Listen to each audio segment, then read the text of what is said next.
नमस्कार। आज हम बात करेंगे post nasal drip. Post nasal drip का मतलब होता है नाक के पीछे कुछ नेजल सीक्रेशंस एकदम से थ्रोट में गिरें और उसकी वजह से आपको बहुत सारे सिम्टम्स देखने को मिलते हैं। तो ये पोस्ट नेजल ड्रिप होने के क्या क्या कारण होते हैं, इस पोस्ट नेजल ड्रिप होने के बाद आपको सिम्टम्स क्या क्या मिलेंगे और इस पोस्ट नेजल ड्रिप का ट्रीटमेंट घर पर रहते हुए आप किस तरीके से कर सकते हैं और मेडिकल ट्रीटमेंट इसका क्या क्या होता है, ये सारी बातें हम आज इस वीडियो में आपको बताएंगे। प्लीज इस वीडियो को अंत तक जरूर देखें। पोस्ट नेजल ड्रिप, सबसे पहले तो आप इस बात को समझें कि पोस्ट नेजल ड्रिप क्या होता है। पोस्ट नेजल ड्रिप का मतलब होता है नाक के पीछे से, पोस्ट नेजल मतलब नाक के पीछे, ड्रिप का मतलब है कुछ ऐसे टपकना। अब नाक के पीछे से अगर कुछ टपक रहा है तो डेफिनेटली वो नेजल सिक्रेशन ही होगा। जो नेजल सिक्रेशन है वो अगर टपकेगा पीछे की तरफ तो वो कहां जाएगा, वो गले में जाएगा, थ्रोट में जाएगा। और अगर थ्रोट में वो जाएगा तो या तो आप उसको निगल लेते हैं, डिग्लूटिनेट कर दें उसको, जैसे आप किसी कॉर को, जैसे आप किसी ग्रास को खाते हैं वैसे। और अगर उसका थोड़ा सा भी हिस्सा कहीं अगर ट्रैकिया पर टकराया, श्वास की नली पर टकराया, तो आपको बहुत तेज खांसी आना चालू हो जाती है। यह भी पोस्ट नेजल ड्रिप में शामिल माना जाता है। पोस्ट नेजल ड्रिप में आपको थ्रोट पर ऐसा लगेगा जैसे कुछ फंस गया है, कुछ अटका हुआ है यहां पर, और बार बार आपको उसको क्लियर करने की आवश्यकता फील होगी। इस तरीके से आपको बार बार करने की आदत लग जाती है। या फिर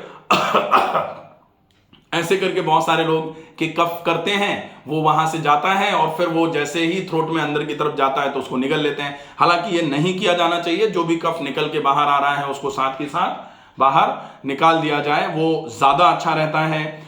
अब हम देखेंगे कि पोस्ट नेजल ड्रिप के कारण क्या क्या होते हैं। सबसे पहला कारण पोस्ट नेजल ड्रिप का जो होता है वो होता है नेजल एलर्जी। नेजल एलर्जी, अगर नाक में धूल, मिट्टी, धुआं, फॉग या फिर किसी भी टाइप के एलर्जन से एलर्जी है तो पोस्ट नेजल ड्रिप होने के चांसेस बहुत ज्यादा बढ़ जाते हैं। दूसरा कारण होता है कोल्ड और फ्लूज।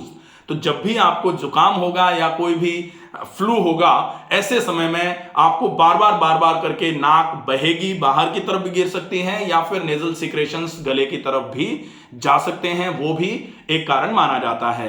तीसरा कारण होता है साइनसाइटिस। जिन लोगों को नेजल एरियाज के आसपास जो साइनस होते हैं, उन साइनसेस में इन्फ्लेमेशन है, इन्फेक्शन है, ऐसे केसेस में बहुत ज्यादा देखने को मिलता है पोस्ट नेजल ड्रिप। इसके बाद एनवायरमेंटल इरिटेंट्स जो होते हैं उसकी वजह से भी पोस्ट नेजल ड्रिप आपको देखने को मिल सकता है। एनवायरमेंटल इरिटेंट्स में जैसे जो धूल मिट्टी है या फिर आसपास कहीं डस्ट है जहां आप काम कर रहे हैं, वहां अगर कोई इरिटेंट फैक्टर है जो आपकी नेजल म्यूकोसल मेम्ब्रेन को इरिटेट करने का काम कर रहा है, तो उसकी वजह से पोस्ट नेजल ड्रिप के चांसेस ज्यादा बनते हैं।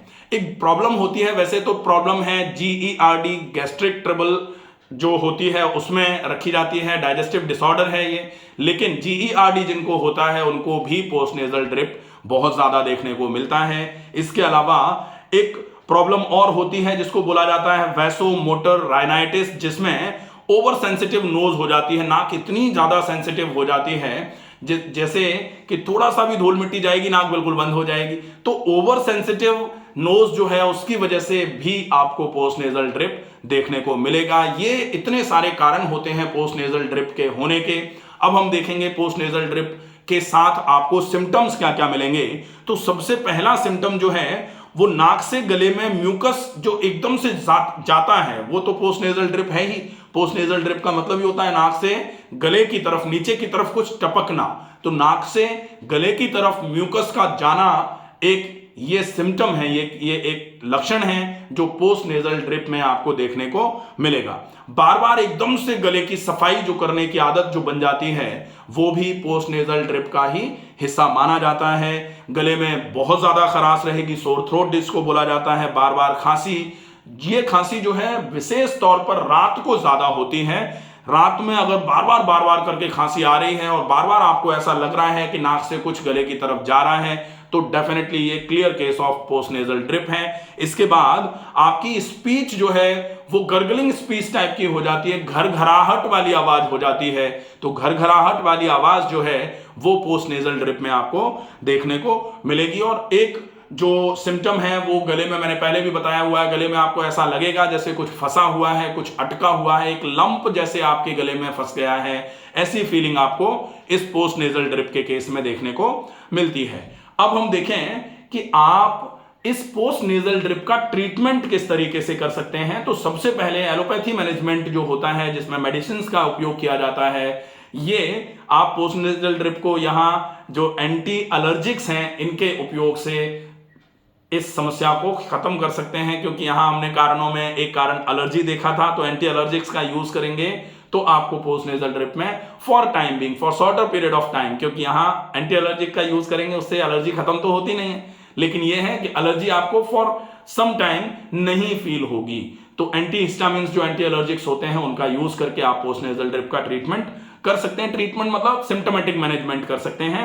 नेजल डिकंजेस्टेंट्स का यूज कर सकते हैं। नेजल डिकंजेस्टेंट बहुत सारे नेजल स्प्रेज आते हैं, नेजल ड्रॉप्स आते हैं, उनका यूज आप कर सकते हैं। उसकी वजह से नाक बिल्कुल खुली हुई रहेगी, नाक डिकंजेस्टेड रहेगी, तो आपको बार बार करके नेजल प्रॉब्लम्स नहीं आएंगी, नेजल एलर्जीज नहीं होंगी, जिसकी वजह से पोस्ट नेजल ड्रिप में आपको बहुत अच्छा आराम मिलना चालू हो जाएगा। कोशिश करनी है जो इरिटेंट्स हैं, जो नेजल इरिटेंट्स हैं, उनको यूज न किया जाए।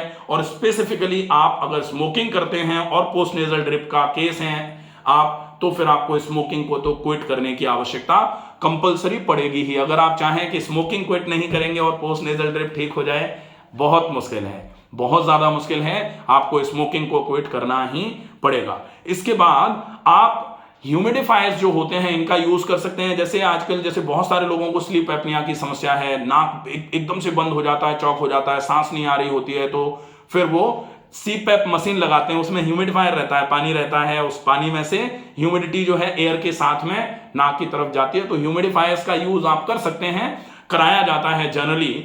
और अगर ह्यूमिडिफायर्स का यूज आप करते हैं तो नाक का जो एकदम से नेजल ड्राइनेस है वो आपकी कम हो जाएगी। नेजल ड्राइनेस कम होगी तो नेजल कंजेशन कम होगा, और उसकी वजह से आपके नेजल एलर्जीज में आराम मिलेगा, तब जाके आपको पोस्ट नेजल ड्रिप में आराम मिलेगा।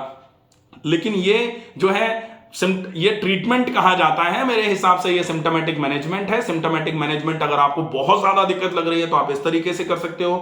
ट्रीटमेंट जो है वो लॉन्ग ड्यूरेशन आपको फॉलो करना पड़ेगा। अब हम बात करते हैं नेचुरोपैथी के ट्रीटमेंट की। तो नेचुरोपैथी में 4 बहुत उपयोगी ट्रीटमेंट्स हैं। आप इनका उपयोग अगर आप करेंगे तो डेफिनेटली आपको पोस्ट नेजल ड्रिप में बहुत अच्छा आराम हो जाएगा। कौन से ट्रीटमेंट्स हैं? सबसे पहले है जलनेती। जलनेती मतलब होता है गुनगुने पानी में नमक डाल करके नाक की सफाई करना। जलनेती बाय डॉक्टर रमाकांत शर्मा। पूरा वीडियो है, किस तरीके से करना है और कैसे फायदा करता है, आप उस वीडियो को पूरा देख सकते हैं और फॉलो करेंगे। दूसरे नंबर पर आता है सफेदे की भाप, फेशियल स्टीम। तो सफेदे के पत्ते होते हैं, यूकलिप्टस ट्री जिसको बोला जाता है, उसके पत्ते, उसके लीव्स आप ले लें। नहीं पत्ते मिल रहे हैं तो यूकलिप्टस ऑयल आप ले लें। 4 बूंदें आप 1 लीटर पानी में डाल करके खूब उबालें, और उसकी भाप जब निकलना चालू हो तो वो भाप नाक से होते हुए फेफड़ों तक ले जाएं। ये आपके लिए नेजल डिकंजेस्टेंट का भी काम करेगा और ब्रोंकोडायलेटेशन का भी काम करेगा। बहुत अच्छा उपयोग है ये, बहुत अच्छा ट्रीटमेंट है, इससे बहुत अच्छा आराम होना चालू हो जाता है। इसके बाद नाक को अच्छे तरीके से छिड़केंगे। तीसरा ट्रीटमेंट जो है वो है नाक में घी डालना। तो गाय का घी हो, देसी घी होना चाहिए, जो देसी गाय है उसका शुद्ध घी होगा। उस घी को अगर 2-2 ड्रॉप गुनगुना करके आप दोनों तरफ नाक में डालेंगे, अच्छे तरीके से मालिश करेंगे। और उसके बाद चौथे नंबर का ट्रीटमेंट होता है आप ज्यादा से ज्यादा प्राणायाम पर फोकस करें। तो ये चारों ट्रीटमेंट करने हैं, पहले जलनेती, उसके बाद सफेदे की भाप, उसके बाद नाक में घी और उसके बाद प्राणायाम। अगर ये चारों ट्रीटमेंट आप दिन में 2 बार कर पाए, अगर 2 बार नहीं भी हो पा रहा है तो 1 बार सवेरे सवेरे कर पाए, और आप कम से कम इस ट्रीटमेंट को 10 दिन करिए। 10 दिन में आपको 30 से 40% आराम लगेगा। अगर आपको ऐसा लगे कि 30 से 40% आराम 10 दिन में हुआ है तो प्लीज ये बहुत इजी ट्रीटमेंट्स हैं। आप इस ट्रीटमेंट को सप्ताह में 2 दिन रेगुलर कर लीजिए, सप्ताह में 2 या 3 दिन। अगर 2 या 3 दिन नहीं हो तो आप 2-3 महीने तक करने के बाद सप्ताह में 1 बार करना चालू रखें। इससे आपकी यह समस्या परमानेंट धीरे धीरे करके खत्म होना चालू हो जाएगी। गुनगुने पानी से गरारे जरूर करें। कोई भी ज्यादा चिकनाई वाली चीज, बहुत ज्यादा खटाई उपयोग में नहीं ली जाए। बहुत भारी खाना अब कारण, चूंकि एक कारण GERD भी था, तो GERD अगर कारण है तो आपको अपने स्टमक को भी ट्रीट करना पड़ेगा, क्योंकि हम कहते हैं कि किसी भी बीमारी का ट्रीटमेंट तब पूरे तरीके से होता है जब आप उस बीमारी के कारणों को खत्म करते हैं। तो जितने कारण थे उन कारणों को भी क्विट करना पड़ेगा। जैसे आपको स्मोकिंग क्विट करनी पड़ेगी, अगर आप एलर्जिक एटमॉस्फेयर में रह रहे हैं, धूल मिट्टी धुएं वाली जगह पर रह रहे हैं, तो थोड़े समय के लिए आपको, जब तक आपके टॉलरेंस लेवल ठीक नहीं हो जाती तब तक आप वहां ना रहें, इसको भी आपको ध्यान में रखना पड़ेगा। लेकिन ये 4 नेचुरोपैथी के ट्रीटमेंट्स जो आपको बताए हैं बहुत उपयोगी हैं। इनका यूज करके आप इस पोस्ट नेजल ड्रिप में बहुत अच्छा आराम पा सकते हैं। आशा है ये वीडियो आपको पसंद आएगा। ज्यादा से ज्यादा लोगों तक इस वीडियो को पहुंचाएं। स्वस्थ रहिए, सुरक्षित रहिए। धन्यवाद।